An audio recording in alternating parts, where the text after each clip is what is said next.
Hey everyone, I wanted to share with you a junk journal that I made. It's an Alice in Wonderland theme, and I used papers from my Etsy shop. So let me just jump right into it.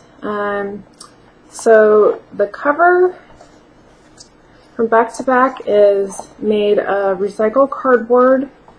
I gessoed all of it, painted it black, and I did some corners here. Just die cut some of these corners and made them look vintage, and I did some embossing on the back here with roses. And everything is triple coated with some satin decoupage. It's the Tracy Batista brand. It's similar to Mod Podge. So this whole cover is from one of my new Alice kits, and I thought it'd be fun to actually have a little looking glass on the cover. So I used this Tim Holtz embellishment sticker, so it's three-dimensional, and there is a little paper mirror on the inside. I want to just let you know that's not a real mirror. I just didn't want it to crash in case during shipping I didn't want to use a real mirror. So as you open it up here, you'll see some more embellishments here. This is some decoupage paper.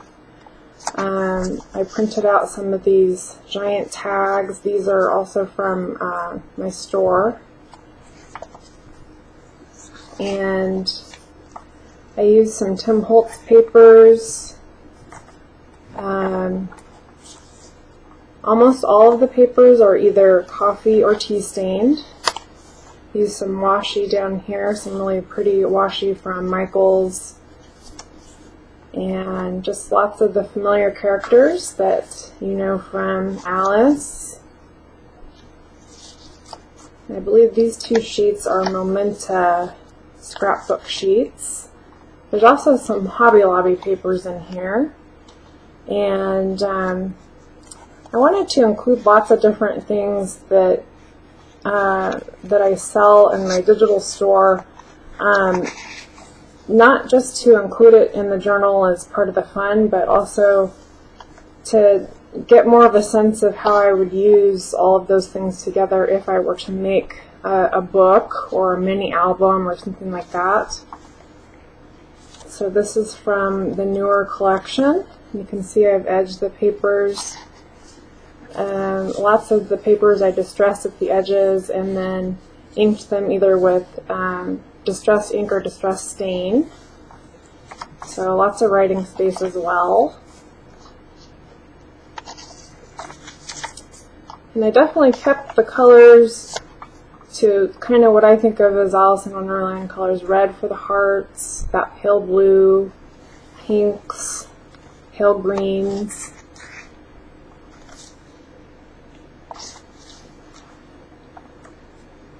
You can kind of make out the image a little better. This is from John Tennille's illustration when she's starting to look into the looking glass. Some more Tim Holtz papers. Love this butterfly paper from him. And I also included some of these little tags with sayings on them. I'm afraid I can't explain myself, sir, because I am not myself, you see. And then each of these little tags has a little image from Alice, and then a quote from one of the books. Here's another one of those tags. And some ephemera that I included, and I inked the edges here.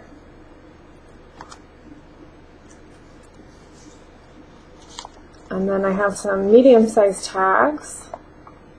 These are just little collage tags with Alice images and different backgrounds. And I did a lot of belly bands for this set, and this is an envelope that has been tea stained, and I left it empty so that whoever owns the journal can have like a secret little tuck spot there.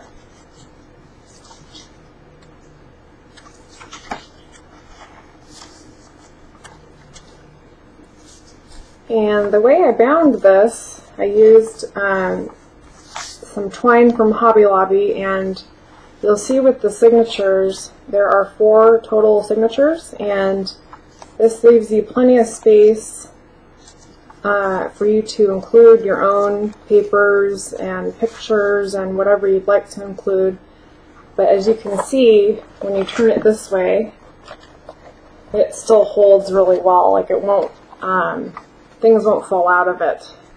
So I like to think of this as an easygoing junk journal, because you can put things in easily, but things are not going to be falling out all over.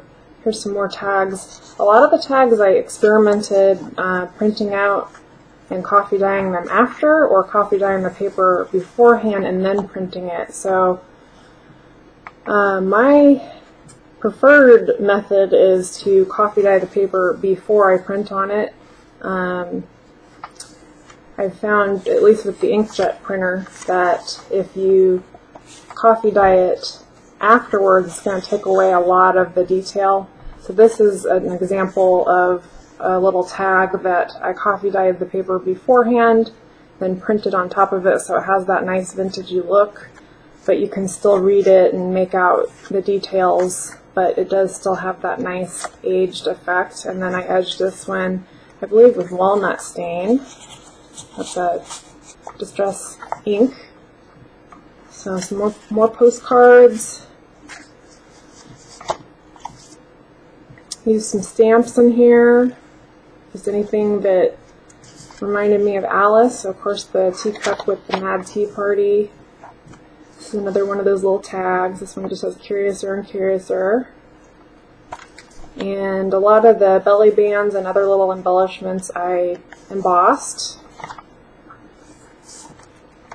So here's another example of a sheet that I had coffee stained beforehand and then ran it through the printer. So you can see you don't lose a lot of the detail. And this is from a Spellbinders embossing folder that I just love. I use it a lot. And some of these I sprayed with the Tattered Angels Shimmer Mist, so it would have some glimmer to it. Some cute little tags. I got this in an ephemera pack, just a little playing card. So like I said, lots of writing space and lots of cute little details. And this is actually a teeny tiny little strip from one of my kits, just 3 little teacups I thought would be cute to include. And then I just have a little coffee stain tag, another one of the medium-sized tags. Some more Tim Holtz and Hobby Lobby papers. This I believe I got, this is Prima. I either got that at Hobby Lobby or Tuesday Morning, this little pack of stationery. This is from that same pack. So I did some embossing and cutting out and stamping for this tuck spot, and then you get this little pocket with, I went ahead and dyed that bag, and then there's a little baby holding a playing card. It's another sheet from one of the new kits. This is another one that was coffee stained beforehand and then printed on, so it's really nice and bright. This is a stamp I had gotten sometime around Christmas last year. I just love the Victorian frames. Just added some extra little tags in here, writing spots, and this little Victorian girl reminded me of Alice, so I included that. And another postcard in there, some stamping, embossing. And there we are at our back cover. So it's very sturdy.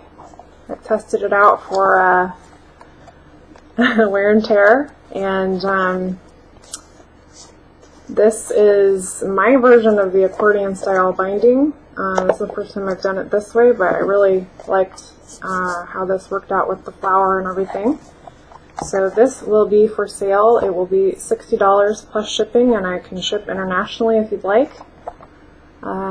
Just let me know in the comments down below if you would like this, and I will message you. And I'm also going to be doing some custom junk journals and some custom mini books, and I'll be showing the miniature books in a future video. Okay, thanks so much for watching. Bye.